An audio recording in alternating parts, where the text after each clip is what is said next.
Welcome to Zen and the Art of Real Estate Investing, one of the fastest growing real estate investing podcasts in the world. What if you could learn from experienced real estate investors? Find out what got them to where they are now, get insight into their daily habits, and take these insights to inspire your own growth. Each episode, Jonathan Greene shares an in-depth look at the mindful approach to real estate investing. Jonathan is a lifelong real estate investor and the founder of Streamline, a data-driven, investor-friendly, independent real estate brokerage located in Madison, New Jersey. Whether you're looking to start from scratch, get to the next level, or just for a straightforward and honest approach to real estate investing, this is the free mentorship program you can take with you anywhere. Now, here's Jonathan. Thanks for showing up for another episode of Zen and the Art of Real Estate Investing. My guest today is Ryan Barone. He's the CEO and former CTO of RentRedi. RentRedi is built for investors who take action. Whether you're scaling your portfolio or systematizing your first rental, RentRedi gives you the tools to run a smarter, more profitable business. Let's get to it. This is episode 360 of Zen and the Art of Real Estate Investing with my guest, Ryan Barone. Ryan is the CEO and founder of RentRedi. RentRedi gives smart landlords modern, easy-to-use software to manage rentals without the stress. But I also want you to know that Ryan is the former CTO also, and we're going to get into this. Ryan, welcome to the show. Thank you for having me, Jonathan. I'm excited to be here. Yeah, we were just laughing off before we started, but do you think that there's anyone who's talked to more landlords and tenants than you have over the past 9 years and 7 months? I don't think so, and I'm hoping to keep that record. So I'll hold it as long as I can, but yeah, I'm trying to keep it up. Well, explain to the listeners why, because I know a lot about startups. I love how you started the company and what you did. And when I look at other startups and how they did it, especially like I'm going to compare you to the guys at DoorDash, they did the same thing. Like they were really running it to see how it worked. This is how you got started, right? And why you've talked to so many. Yeah. So the reason that I've talked to so many is because we were far from an overnight success. And, when you get started creating your own company, you sometimes have to do every job yourself. And one of those jobs for me was being our only support agent along with my co-founder, who's my dad. I asked him to do the business with me and spent all my life in sales and marketing. And I was, as you mentioned on the CTO side, actually writing all of the software for our company pre-AI. I'll add in terms of no real assistance. In the hard times. Right. The harder times of writing software. And really I was building it for myself because I had gone through a really hard experience trying to get an apartment. And so I spent the first 3 years of RentRedi once we started, full time, and I have to go into a little more of the backstory there. But to answer your question around the support side, we actually did the support. So if you were messaging in, calling in, phone calls, demos, you were getting directly to my cell phone and my co-founder's cell phone. And I still take pride in calling our landlords and jumping into chats every now and then. I don't always tell people it's me, but every now and then it's me. Because I like to stay close to people. Everything that exists on the platform today was not built because we were trying to build a business or sell a product or, create anything other than solving a problem for people. And I take a lot of pride in the joy that is like, to me, the list of features on our site is not like a feature list that we said, we have to go build these things, but is truly pain points, stories that I can take you back to of any individual person on the platform that said, hey, I'm living through this problem right now. And Ryan, if you could solve this for me, it would make my life better. And sometimes that was give me a night and I'll talk to you tomorrow. And sometimes it would give me a week or two. But ultimately it all came down to, trying to build things that actually genuinely helped independent landlords and their tenants just be able to manage their units more successfully or happier or more easily.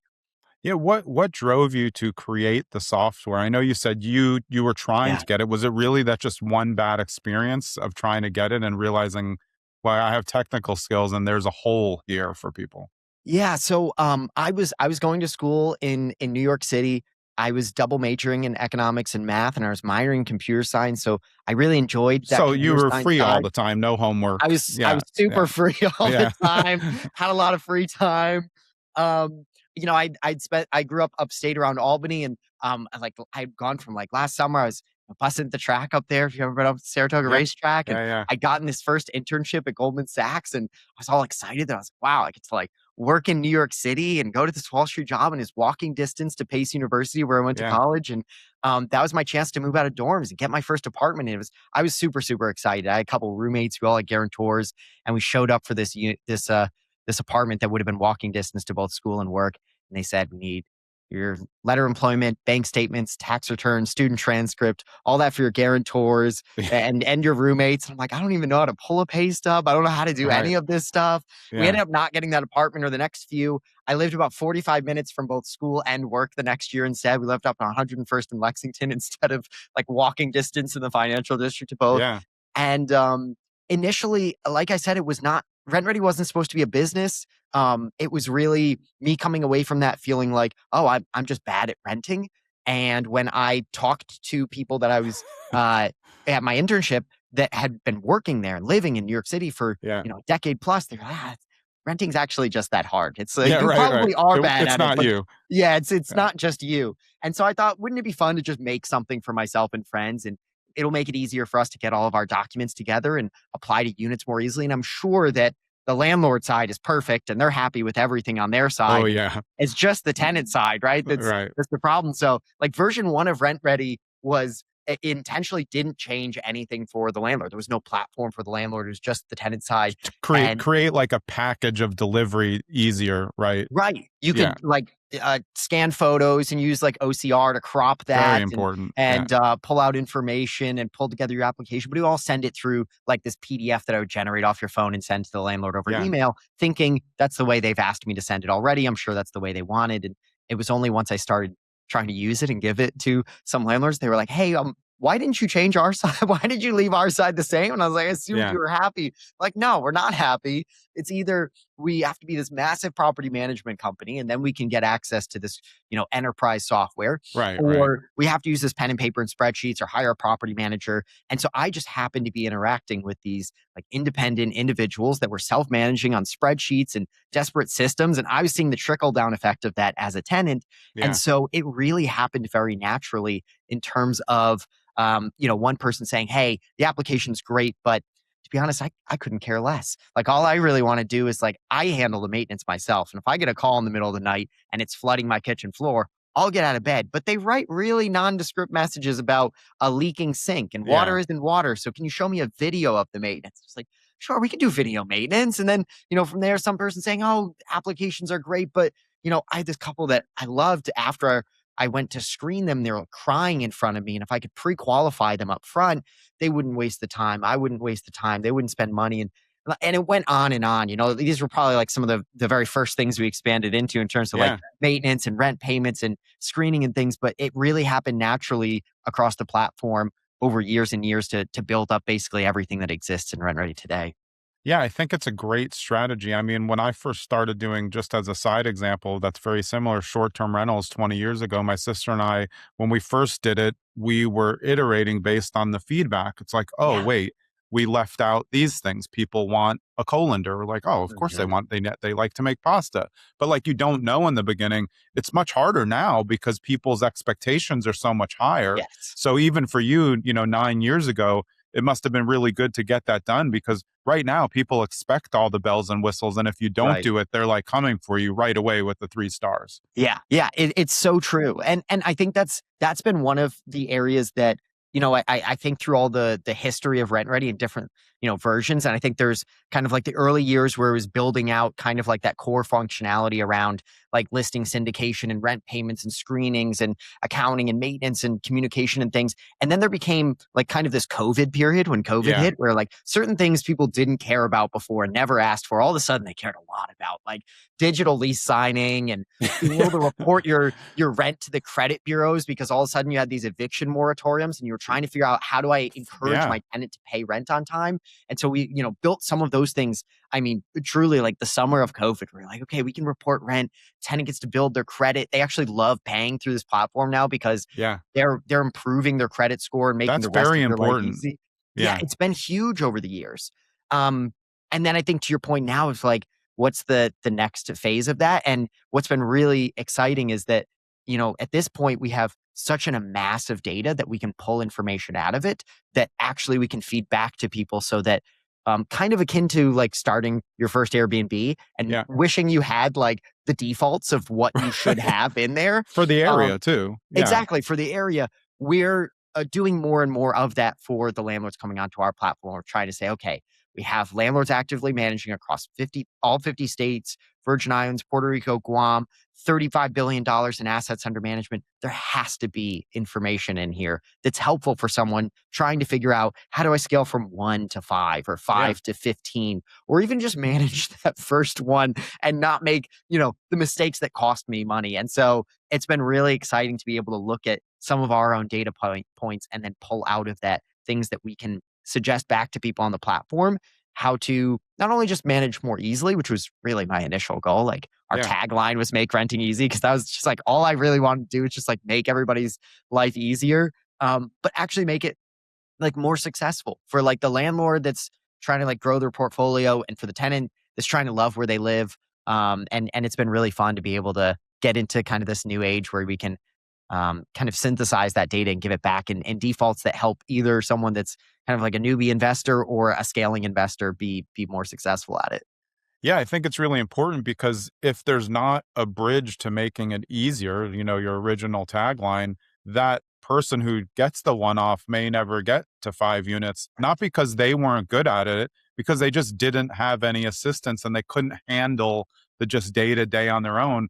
Right. I know I was telling you before from, landlording at 14 and 15, in 1985, Yeah. like if I had a system, boy, I would have been crushing it. I would have got so much money because my dad would give me half of all the collections that I would get. But if I could have set up all those systems, like I was writing like programs for checks on Texas Instruments computers, then I would have Yeah. been crushing it if there were things Right. available. But I can really see that the ability to scale can be dependent on the ability to find technology to help you be more efficient, because a lot of first time landlords, of course, are still running a 9 to 5 because Right. you're not financially free at, a rental that's making you $200 a month.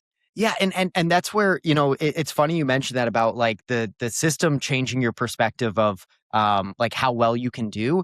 I was when I was listening to like your episode 350, you talked about this a little bit about how like the media paints this like picture, this Oh, clearly it's the incorrect worst. picture of like, Yeah. as you referred to it, in like the slumlord of landlords, that's clearly not the truth. And I felt this same way, when I was starting RentRedi, where it felt like there was almost like, from a media perspective, this like demonizing of both sides. And Yeah. in reality, when I actually talked to people, right? Like I talked to thousands and thousands of landlords, and I can't tell you how wrong that is, of like how much I they agree. actually Yeah. genuinely care about their properties, about their tenants, and vice versa. How many tenants are like bright-eyed, excited to like live there and like genuinely appreciate the landlords that facilitate these great experiences. And more often than not, what I was finding was that you had like genuinely good people on both sides that wanted a great experience for each other. And the problem really was just that like they didn't have something in the middle that would actually facilitate a good relationship with them Yeah. and like make it easier for them to facilitate it. And I think, like you talked about it in there about some of the things you can do like in the physical world, like painting numbers on your parking spots. Yeah. But like equivalently, there were things that I looked at and were like, okay, what are the things that we can do on like through technology that can help set expectations for different people and avoid different arguments.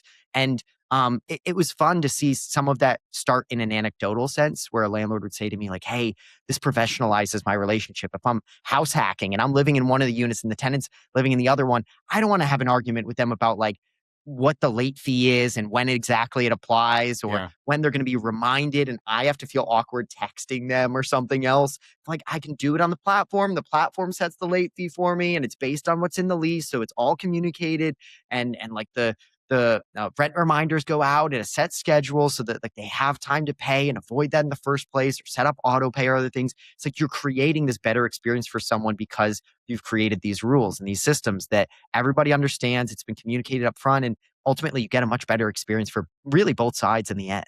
Makes a lot of sense to me. And I just, again, just use Airbnb as an example because when I'm a guest and I'm communicating with the host through the platform, I feel like there's a buffer and it's good for both of us. If I Yeah. was getting a direct text, I'd be like, yeah, it's a little bit much. Like Right. if I'm an owner, I don't want like every Airbnb guest to have my cell phone number. Like they're going to be calling about everything. So Right. to be able to use a platform as a buffer without having to have property management is really the point. Like, and I mean, I was telling you again before, I coach all of my new landlords and experienced landlords that they can do it themselves until they get big enough where there's no reason to do it themselves. It's too many. Yeah. But because they are able to use technology in a way that makes it easier, it's very seamless if you do a good job. And I completely agree with you from how I grew up. My dad loved his tenants. I mean, he let them get away with everything, but he really cared about them. Yeah. And the majority of landlords really do. Some want to be a little bit more hands off, but I think that comes a lot from social media and thinking that, oh, landlording is going to be passive. And then you're like, oh, wait, it is you like, why can't they unclog the toilet? Well, because they can't get it done. And if they don't, it's going to spill out onto your floor and it's your house. Right. Is that something that you started to see over time? Like, wow, both sides have really good points on a lot of stuff. Yeah, it really is, and I think that's where, like I've really fallen in love with building, and we've stayed so hyper focused on this segment. Like genuinely love building it for the independent landlord and their tenant because Yeah. I think there are so many things that like both sides have really good points about them, and if we can build something in the right way, where it's like you basically make everybody basically be right in this, Yeah. and have it work well for everyone. It's really fun to see the outcome. And so I think like the credit boosting was one that I think back to where, initially it was the tenants felt like, hey, give me a reason to pay rent on time. And the landlords felt like you signed a lease, you should pay me your rent on Yeah. time, right? Like I'm in that court. the contract, right? But it was one where over the years, we've been able to see tenants are actually 13% more likely to pay rent on time when you report their rent to credit bureaus. So, like, same tenant, same credit score, same availability of funds, same income. And we're able to increase their likelihood to pay you your rent on time, which means you're not missing mortgage payments, you're not hitting your bottom line from that, all because they have this kind of incentive. It feels less transactional, it feels more like something that's like actually helping them. Yeah, a little And gamified. Like, hey, right, you it's a can get little it. bit I'm gamified. going to be up 5 points, especially for young Right, people though who are building credit. right. And that's really your first rental, as you were saying. You were kind of talking about how you were trying to get them. It's like a really awesome thing when you go to get your first rental. A lot of us, our parents, are helping us, but you have Yeah. to go and find it. To know though, then that you can build your credit by just making sure you get the payments in on time. I feel like that's definitely like a Gen Z thing. They're like, ooh, Yeah. that's like a little tick mark. It's going to raise my little credit and Credit Karma, even though Credit Karma is not a real credit Right. site. But Right. yeah, Yeah. I like the ideas for sure. It's great. Yeah, and I think other things, are sometimes more like targeted at trying to help, one of the sides. And I view it as I'm a big fan of like game theory, and there's Yeah, these, kind of zero sum games where one person benefits and other person doesn't. I really try to focus on like the areas where we can either, have positive sum games, where it's either both sides are benefiting or one side's neutral and the other side's benefiting. And right. one of those, like, I think credit boosting is one of those where both sides are really benefiting. Another one that we found though is screening, especially in today's age where you have AI and the ability to like generate documents that are falsified and you end up renting to I've somebody that's caught a not lot of people. right, Yeah, right. People that aren't who you actually, intend to rent with. And when we looked at that, from talking to individuals that were living through it rather than trying to like, fill out a feature sheet, that was the thing that we heard was like, how do you figure out a way that they can't falsify the documents? And so that's what we ultimately achieved on the screening side. And the way we did it was by going directly to the source. And so when we do like asset and income verification, we're not asking them to take videos of or photos rather of pay stubs or bank statements or other things. We're actually connecting directly with the financial linked. institution Yeah, and pulling that directly. So we can tell you what's in their savings. We can tell you what their income is, and it can't be doctored. And the same thing is true for like the credit, criminal, and eviction. They're not sending a PDF. If they have documents that you want sent, like we'll bundle those into a single right. PDF so you can flip through all of those. But at the same time, like we're eliminating some of that, ever changing risk of how people change, their actions based on the new tools that are available to them too. And so it's it's one of those things that we knew anecdotally or qualitatively talking to people was solving a problem, but we've actually been able to see it on the platform too, where if someone's screened on our platform, we're getting them to pay on time 8% more often than somebody that's not. And it's because we're eliminating some of those, hairy situations where somebody may have sent in otherwise, a doctored document that doesn't look doctored. And then, Yeah. you're stuck in an eviction proceeding months later. Yeah, we had someone who had a fake visa, fake HR letter. For years I've been telling people, don't call the number on the letter. Go Right. look it up Look it up, online. call directly. Same as with wire instructions. Like, come on, it's 2026. We know how to Yep. do this. But a lot of new landlords, they get really hopped up. They like to take the first renter. It's exciting, Yep. but these tools I think help them, because if it helps them evaluate from a little bit of a 20,000-foot perspective, they're less likely to make that early mistake, even Right. if they're charged up and they really want to rent it.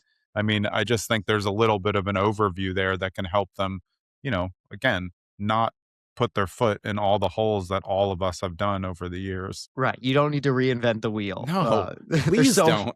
right. There's Yeah. so many people that have come before you and stepped in enough holes that they can look back and say, "Hey, look out for this one." And it's so true. What? You mentioned like that when sometimes people like jump at like meeting with the first person, it Oh, it yeah. made me think back to there was this one landlord I met that was out in New Jersey. I used to do the POANJ events years ago, and there's this landlord that scaled to 2,000 units, and I wanted to know like what did you do to scale to That's that insane. level? Yeah. And right, and like avoid issues along the way because he really built it up over years and years.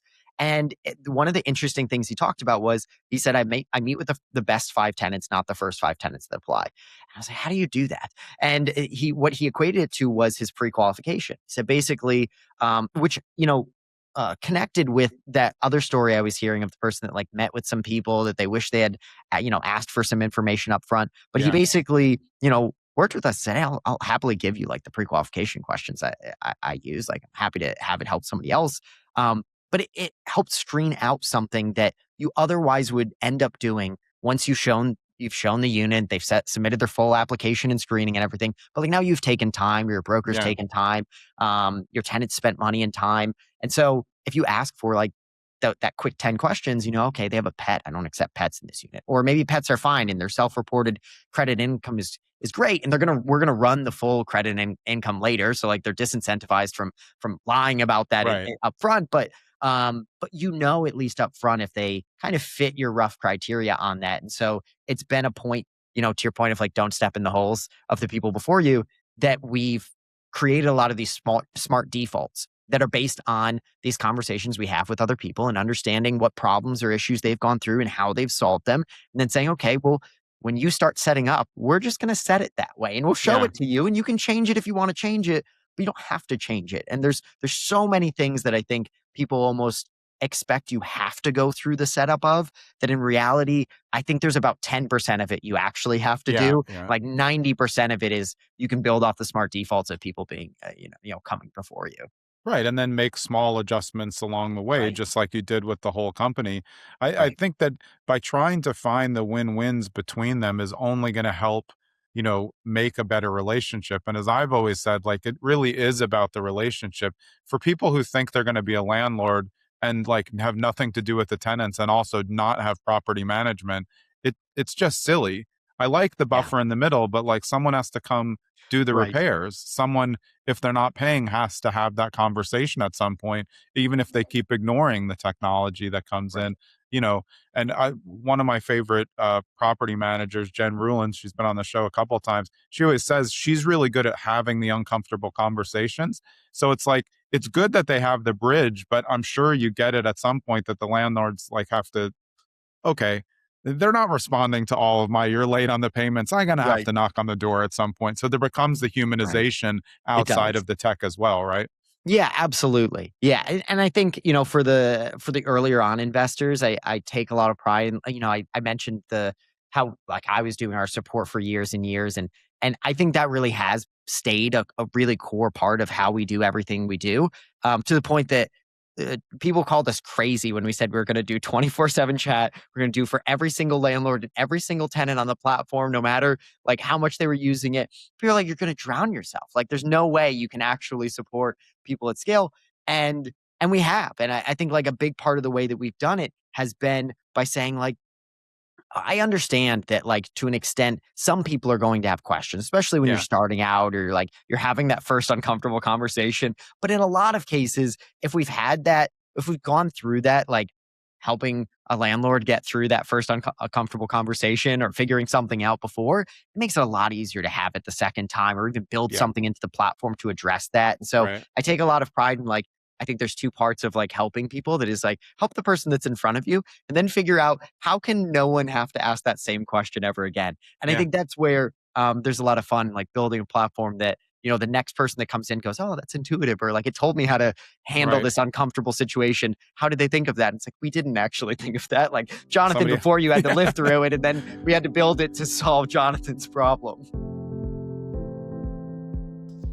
Hey, it's Jonathan. I hope you're enjoying this episode with Ryan Barone. And if you want to get a code, you can get one. You can get started for just $99 courtesy of this podcast. It's your first year for 30% off if you want to be a smart landlord.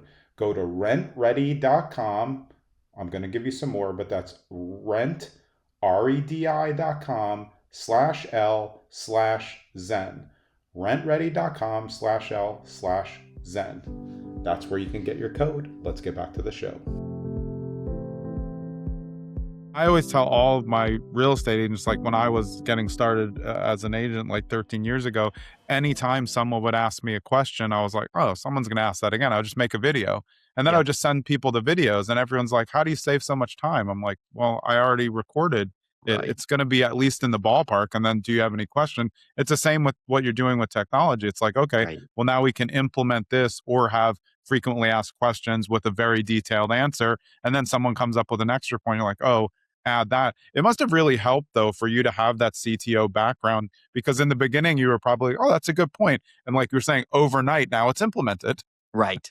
Yeah, it definitely does. I still say really close to our you know, engineering to this day. And I think it helps a lot that, you know, I still like in my heart, like remember all of the conversations and Yeah. why we've built what we've built and how you've done it differently. And I think, you know, at face value, you can look at so many different things and be like, oh, it's so simple until you get into like building it. And then you're like, oh, I have a dozen different ways I could actually create this thing. And it has a different experience for someone on the other side of the screen that's using it. And so it really has been helpful to like have the context of what we've built and why we've built it and how it interconnects with other parts. And it's been fun to see, you know, things that started disconnected on the platform, like maintenance and chat that were supposed to be solving completely different problems, eventually came together where, you know, on a maintenance issue, that initial point of like just trying to solve the leaking sink.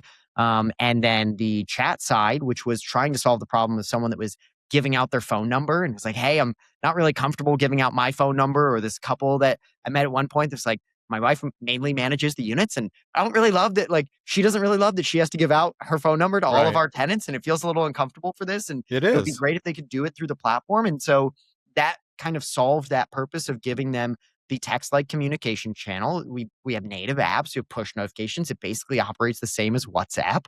Yeah.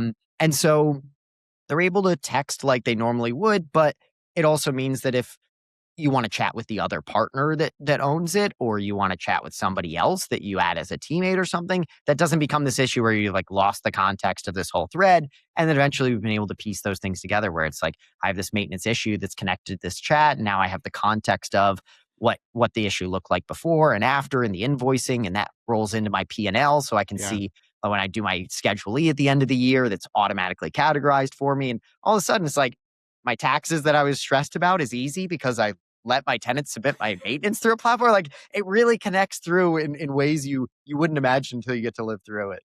Yeah, I wanted to go back to something about the vetting of tenants and landlord standards, because it goes both ways, but like I feel like tenants sometimes get mad if, you know, they have a low credit and they want to have that conversation, but it's Yeah. fair for landlords because I don't want to hear those stories because I'll probably feel bad.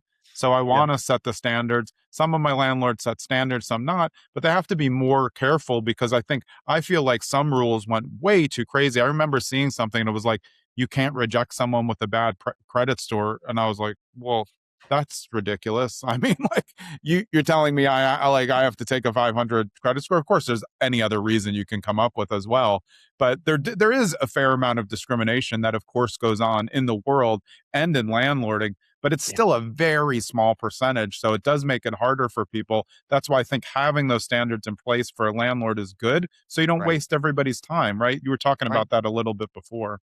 Yeah, and you can record it. I think like even the simplest things of like keeping notes on like what decisions you make for different people is so critically important when you get to that point of, if something is a dispute of discrimination or not, and Yeah. you have notes on how you've historically made decisions on tenants and why you decided, okay, I'm going to ask for additional documentation from this person, or I'm going to reject this application, or I'm going to accept this application. It really helps.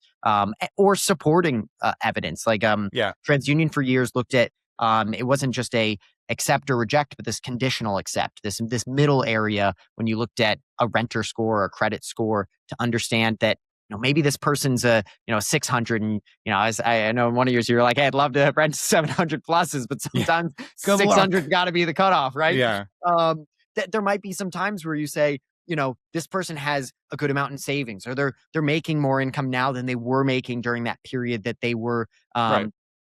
going through job loss, and they missed some payments on their credit, and that impacted their credit. And I can see that in there. And so having that supporting evidence of, okay, what, they have this buffer of savings, like they're doing well, they're not in that same position, lets you actually maybe accept some tenants you otherwise wouldn't. Yeah. That ultimately might be great tenants in your unit, or I vice agree. versa, if they're not a good fit as well.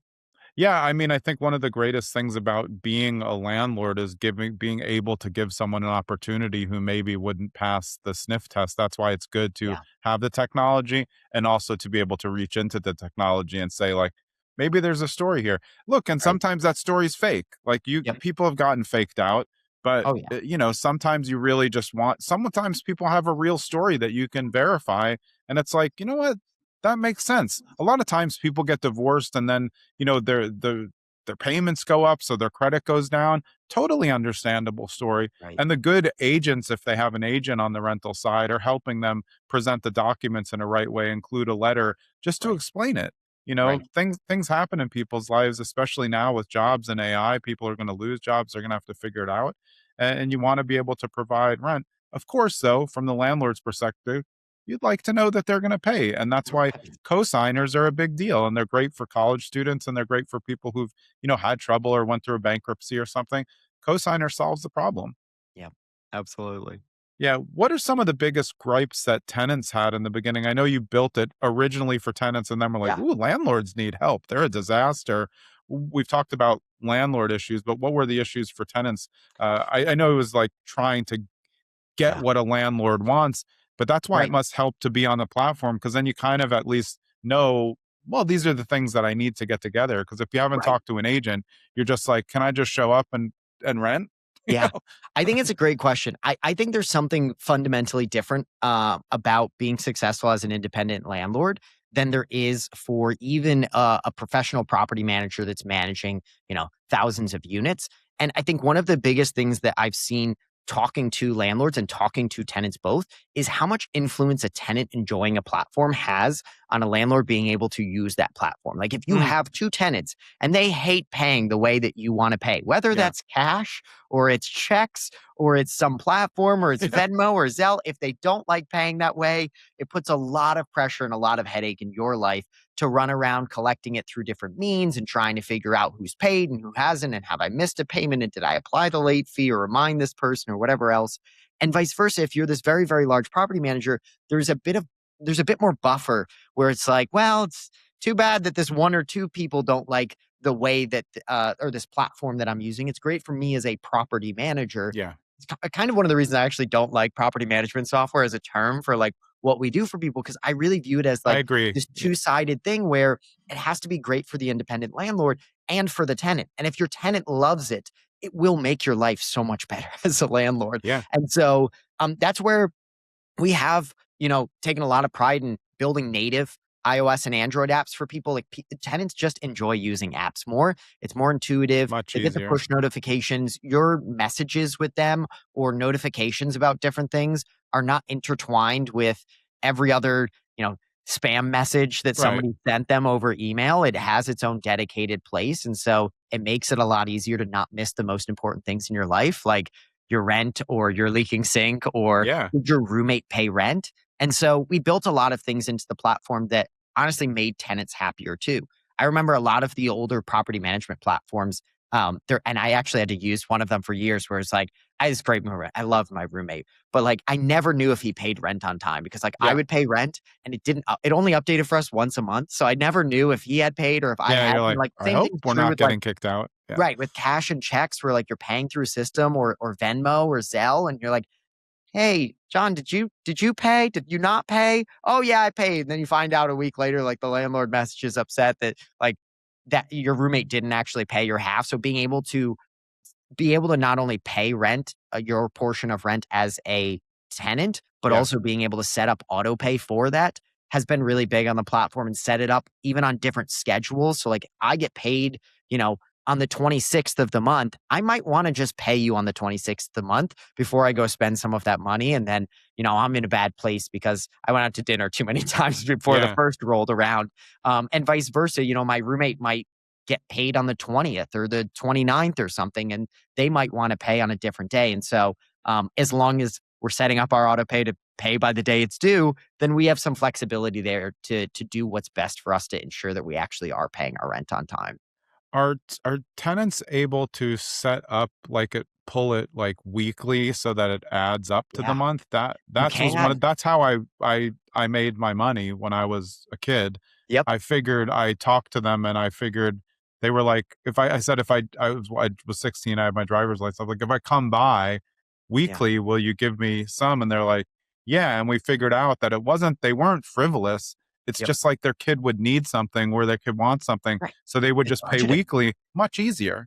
Right, right. Yeah, we do, and, to your point, it wasn't the first way we did it, right? Like, first Yeah, came payments, and then came auto pay, and then came auto pay your portion, and then on different days, and then kind of this, like, stacked auto pay where you could pay, on a weekly basis or on that's certain smart. days to do multiple different ones, and some of it came out of, we've really built this for, like, independent residential landlords that are doing single-family rentals Yeah, or multifamily rentals, but there's been some unusual use cases in the way that we've made this flexible enough for people that, I've seen some like hair salons which was one of them that asked for this, where even my co-founder was going to get his hair cut the other day and he was wearing yeah. his RentRedi shirt. And the guy was like, hey, RentRedi, I know RentRedi. He's like, no way, you own Oh, that's rentals? And awesome. he's like, no, I own this salon and I rent the chairs out here as Oh, units. The chair you're sitting in right that now actually is a makes a unit. lot of sense because Right. they And get paid in cash. Sometimes they're up, sometimes they're down. Hot week, bad week. Yeah. right, and you can imagine for them, like, paying on a weekly schedule is Mm, far easier than paying on a monthly schedule, and the same thing is true for, a lot of different cases, like you were saying, even in, like, single family or multifamily rentals, but for them, he's like, they, like, submit maintenance through the app if something breaks in the hair salon, and they pay their chairs on a weekly basis throughout the app, and they have that kind of flexibility to do it, so it's been kind of fun to see some of even the not explicit cases that we've built the yeah. platform for that, like, technically you can rent a lot of things as a unit, if you will. That's kind of a genius play by them. I feel like people Yeah, are going to listen to this and be like, yeah, that can work. Cause there's a lot of, I would not really co-working space, but like a lot of times psychiatrists will share space, same office right. space or swap out during the days. There's a lot of use cases for that, which I Yeah, think we've is seen great. it even Again, with it's the parking buffer. places. Yeah. Sorry. Yeah. Go ahead. Oh, I was saying, like you said, like psychiatrists, other places, we've seen it even with parking spots where people have said, like, I own a lot and I rent these spots out on a monthly or weekly basis. And I'm putting the spot as basically a unit and I rent that out. And it's been so interesting to see like what someone dreams as their thing they can rent. That is interesting. So a long time ago, I had the CEO of neighbor.com and that's like, it's storage, but you can like Yeah. rent out your like Right, right. underneath your stairs or anything. Mhm. Similar thing. It's like, it was because people were like, well, I want to rent this shed in my backyard. They're like, Yeah. I mean, that's a good idea. Let's go Right. with that. I mean, that it's really, I like the way that you think because you're creating a platform that is ever developing instead of creating a static platform, which I know exists in property management software, which I Right. don't think yours is. I don't, Right. because I think property management software is for property managers. That's how I Right. think about this, like I'm with landlord you. software. But like, Exactly. if you continue to iterate, you'll never stop getting better and the people won't leave, which is Right. how a company really grows, instead of making them use your antiquated system, that gets old pretty quickly. Exactly, exactly. Yeah, I think that's the dream is like you build enough for enough use cases that people start to teach you the use cases your platform can be used for. Yeah, right. Yeah, but you have to be receptive and Right. open to it, to say like, "Oh, we want to be kind of a learning machine," Yeah. because that's just going to make people, like you said, it's going to make it easier for the landlord and the tenant if they appreciate the platform and the platform is adapting to them as they Yeah. go and adding, new bells and whistles that help them be more efficient. Yeah, it honestly makes me think of, I was saying I co-founded the company with my dad, and I remember Yeah. early on someone was asking, "Is the software done? Is it done now?" And he's like, "No, it's never done. Like if Yeah. it's done, it'd get really boring really fast, right? Like if Right. there was nothing to do forever, like that would get really boring. So No. like there's Yeah. some joy in the fact that like there's this ever evolving, like there will always be new problems, new things that need to be solved for different things that, like the COVID case didn't really exist or have any interest to Yeah. anybody, a year or two before that, but then suddenly was the thing that everybody cared about. Or people living through different experiences. Like I remember this one landlord calling me from Texas one night and saying, "Hey, I'm going through an eviction proceeding." And I don't know if you know this, but whether you collect through like Venmo or Zelle, or you give them your bank account or RentRedi or anything else, if they pay even $1, it resets the eviction clock for me. And so I need to be able to block partial payments because if they Interesting. pay me $1, I'm basically accepting a partial payment, whether they wired it to me because they knew my banking information, or I accepted a Zelle payment or Venmo or anything else. And so I was like, okay, this was one of those where I was like, give me the night and I'll Yeah, give it yeah. to you tomorrow. And whatever you have it, the next morning, they had the ability to block payments on a tenant by tenant basis so that they could say, okay, I either want the full payment or nothing. So they could Right. block partial, or to say, I don't want to allow payments at all. Like I want to wait, Yeah. get a money Going order with it. like in person, going through this, depending on what kind of situation they were in. I mean, a couple professional tenants out there just had a light bulb go off over their head, but Probably true. Probably true. that's just part of it. What do Yeah. you think has evolved in the last couple of years, just in terms of landlord tenant relationships that you've helped bridge with the software? I know we talked about it a lot, but I really see it as making something easier that is still hard. It's just Yes. uncomfortable. We have a Yeah. housing shortage. Renting is hard, especially if you don't have great credit, or you don't have time, you have like a week to get a rental. It's Yep. still hard. Yeah. I have a lot of landlord clients, so we list a lot of rentals. I do a lot of the intake, and I get them to my agents when they're ready to show. But it's still a hard process. It really It is. is. Yeah, it is. I think there's kind of two directions I go in my mind. There's the make it easier for the landlord and the tenant, and then like um I think how do you well, I'll get to it in a second. But the Yeah, first part that I'm thinking about is really like with a landlord and a tenant, there's certain things we can do that make things easier for them, like these automatic rent reminders that we know based on what people have done previously you should do. Or, for example, we were talking about applications earlier. There's yeah, different realtor associations that have created templates like California and Arizona that say these are the questions you should ask that will make sure you have a better experience and you're not discriminating and all yeah, these other things that create headaches for you. And we just built them into the platform. So you just use the California template, use the Arizona template. You don't have to go look it up or set it all up or configure it all yourself. It's just kind of there for you. And I think there's kind of that ever evolving aspect of letting them communicate through the platform, building those other things. But the other part that I think about is when you think about both the affordability side, and this is kind of the second way I think yeah, about it, rentals being affordable, more of an affordability crisis for tenants these days, and also more pressure on investors to still be able to be profitable in their units. oh yeah, I think yeah, it's been a huge, huge topic, especially over the last year, of how do I be more profitable in my unit? And I think the default that people think back to is, well, I'll increase rent, right? Like that. And that is one of those as where, if that's easy. I'll just go 300 above market rent. That'll right, work. right. And I think that is, I think one of those that when I think about today versus even 2 or 3 years ago, was so much less of a conversation, because people were, I think, in many ways, keep catching up to market rates coming Mhm. out of COVID and even leading up into it. Yeah, you had the dip in the middle, but I think coming out, there was a bit of a recovery period. And we're kind of on the other end of that now, where a lot of places are kind of at market rate. You can't just increase it, but that's the thing that people think too of, how do I improve my cash flow or Yeah. my profitability on this unit? And I think there's so many ways, and this is where we've spent a lot of our time, to actually improve your cash flow, improve your profitability without increasing rent.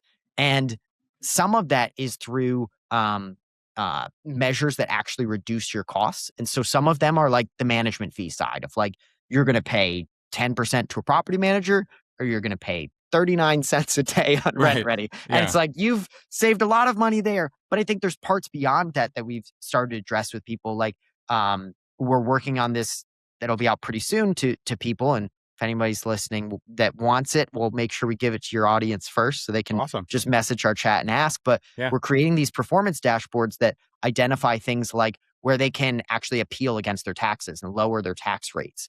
So that's actually hitting their bottom line. They're improving their cash on cash return or their net operating income, simply by reducing the costs that they would have. Or, hey, we notice you keep having this fridge break in this unit.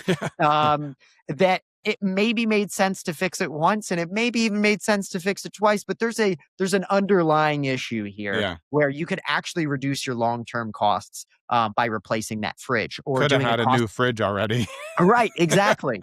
Or cost segregation studies where you're being able to, Huge. Yeah. deduct or deduct from those properties, or some of what we already have in the platform where we automatically categorize your expenses. We connect to your bank account. We'll categorize it to the Schedule E category so that you're getting like that maximum tax deduction at end of year, mileage tracking on the platform. So you're getting that tax deduction on Yeah. every time you're driving to and from a property, which a lot of people, I think, even 2 or 3 years ago weren't thinking about, and has become a really hot topic of being able to do that mileage tracking and us keeping track of every time the IRS changes that amount, Yeah. that will handle that for you in the platform. But it's become this ever increasing way of how we ultimately make you more successful, actually like more profitable as a landlord, without going to the seemingly surface level Yeah. easy way Yeah. of like, oh, you'll change rent. And so it's been a lot of joy, because ultimately those are all things that make no negative impact on the tenant. They're just as happy in the unit, and many times they're actually happier because you have less pressure. I've even seen some people on the platform that say like, hey, I have such a great tenant here. I'm going slightly under market rent, so I keep Yeah. this one and I never have the vacancy cost of them leaving. Exactly. And I can do that because on the other side, I'm reducing all of these other costs that I'm honestly more profitable than the guy down the street that is 200 above market rent, because they have all these other costs that they've incurred that are hitting their bottom line. Yeah, one of the biggest mistakes landlords make is trying to go up 100 on the best tenant that you've ever had. Yes. When I'm looking at multifamilies with clients, whether they're going to house hack or they're trying to buy, and just when we go in and we see the tenants, I always talk to them and I'm like, do you see how clean this place is? It's like, you Right. keep this tenant, you use a strategy where you're like, this is market rent. We'll give it to you for 100 below. And then they're like, oh, wow. They proved it, and they're doing a favor because, again, like you were saying, you're not going to have the turnover cost. Someone's like, oh, well, that unit's not renovated. It's like, well, that person's been there 11 years. You don't need to rent. They don't care. Right. You're going to fix things and stuff may come due and maybe do them a couple favors, but they really like it that way. That's the way it is. So now you don't have the renovation costs on a unit because you're keeping tenants. But yeah, I think it's a great idea what you're saying, as you're giving owners other tools so they can avoid that. Because yeah, your new landlord may say, they get a vacant unit and they just go too high, or they're trying to, get rid of a good tenant, which is crazy. There's nothing better Yeah. than a good, respectful tenant who keeps a clean place and calls you when something's wrong. Yeah, it's so true. At this point, there's so many people on the RentRedi team that like actually own rentals and Yeah. manage their own rentals on the Yeah. Yeah. platform. You saying that reminds me of like our VP of growth that runs all the marketing side. Like she has one of her rentals she was talking about recently that she has this great tenant in there, and like they actually were like painting the door of Yeah. like like they're staying, but they were just like happy with it. And they're like, hey, do you mind if we like paint the door? And she was like, yeah, in fact, like I get discounts on it through the platform. I'll drop the paint off. Like if you want to paint it, that'd be great. And But they that like actually did it because, to your point, like they feel like it's like is their home too. They appreciate the environment she's created. That's a great point because I think landlords get bent out of shape. I mean, I used to just for years spend so much time in the Bigger Pockets forums, and I would read these like insane things from landlords. They'd be like, my tenant, they got in a relationship and now the person's going to move in, and I want to up the rent." And I'm like, Yeah. it's the same place. Like, Right. what? Maybe when their lease is up, but like what, like you don't think that people who are single are going to eventually, most people want to get into a relationship. It might Right. help to have two One of them people might be there. handy. Right, exactly. Like it might Yeah. actually help. Now you have two people Right. watching over the place and Exactly. looking for things that are wrong. Or like you're saying, they say, "Oh, they want to paint, I'm going to charge them a paint back fee of 1,000." What if they're really good and it makes it look good? And then you just keep it, Yeah. instead of your dumb white walls or your cream ochre. Now they painted a cool blue accent wall and you're like, Right. "Oh, I mean, it could go awry." I Yes, mean, it could go yeah, awry. you could go hot Maybe you pink. could clear the color first or something and do a little cost or a little risk mitigation, but yeah, I think more often than not, there's a lot of times that if done artfully, you can actually, make it where they're actually happy to like, it becomes a competitive advantage for your unit. It's like, Yeah, well, now this unit's, like, exactly the way I've wanted it to be, so even if the one down the street's, like, a little less, do I really wanna go there and, like, repaint all this stuff and set right, everything up? Like, I like being here. I've been here before my partner, and now they like being here. And right. yeah. Yeah. So the platform is designed for independent landlords, right? Yes. And Yes. how does it benefit tenants now though? Like if can a tenant go get themselves kind of like pre-screened and then send that was your original intent, I know, and then send it over to a landlord, not even knowing like if they use RentRedi or not. Yeah. So today, tenants can find like any of our listings out on the popular listing platforms. We syndicate out to like Zillow and Realtor.com, Trulia Hotpads, even RentRedi sites. So if they find one of the RentRedi listings on one of those sites, then they can basically pre-qualify through there. We don't today at least do more of that. I think what you're thinking about maybe a little more of like the matchmaking. Right, right. Maybe it's an Yeah. idea for the future. But today primarily it's through they're finding your listings kind of in the places they're already looking for them. Um, and then But we'll say try to help highlight, a lot of things for you in a way that makes you stand out differently for them. Like, one of those is with the listing descriptions. We've seen a lot of listing descriptions, as you can imagine, over the years. And so we've been able to train our own models on what's a good way to yeah. write a listing description. And so if you come into our platform and you check off the different amenities you have or other things, or even if you don't check them off, you can generate the description on it. Like you can just click a button, we'll actually generate a description for you. And if you decide you want to actually type a little bit or add some other amenities, we'll take all of that into account.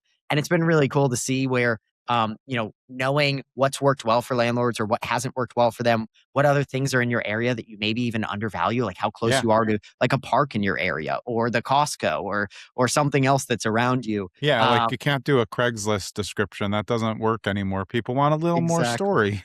Yeah. So we've tried to make it enticing to stand out to them. But I think one of the biggest ones is honestly just once the tenant's there, them like loving the platform to the point that it becomes again one of those competitive advantages where we've seen some tenants where like they move to another landlord and they actually bring the new landlord on because they're like, I don't want to go back to Yeah. like Venmoing people after I've been Oh, paying through it's this the worst. platform. Yeah. And it's not good for taxes that way Yes. at all. Right. Yeah. Yeah. Awesome, man. So I'm just assuming the best place to go if people want to check out RentRedi is rentredi.com. And that's Yes, RENTREDI.com. it is. We're a startup still, got to spell things wrong. So REDI. Yeah. Yeah. I like it. It says right here, welcome to the home of smart landlords, collect Yeah. rent, handle repairs, and keep tenants happy all in one simple platform. I really appreciate your time and I like how you've set it up and how you've built it. I can tell that it's built with the intent of making people happy and making it easier for them. So yeah, it's been a great show. Really appreciate you swinging by. I appreciate you having me, Jonathan. Yeah. Excited to Thanks be so here. much. All right. Thank That you. was Ryan Barone. He's the CEO of RentRedi. Again, you can go to RentRedi, RentRedi.com to find out more. I'm Jonathan Greene. We'll see you next episode.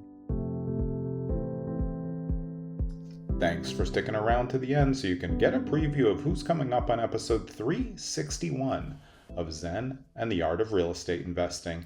And it's Aaron Marsh, the founder and president of Marsh Lending. Now we're talking diverse range of unique mortgage solutions DSCR for investment properties, no income or employment verification loans, bank statement loans, portfolio loans, 1031, and more. We're talking about how to get the job done when you want to get your next investment. Next episode with Aaron.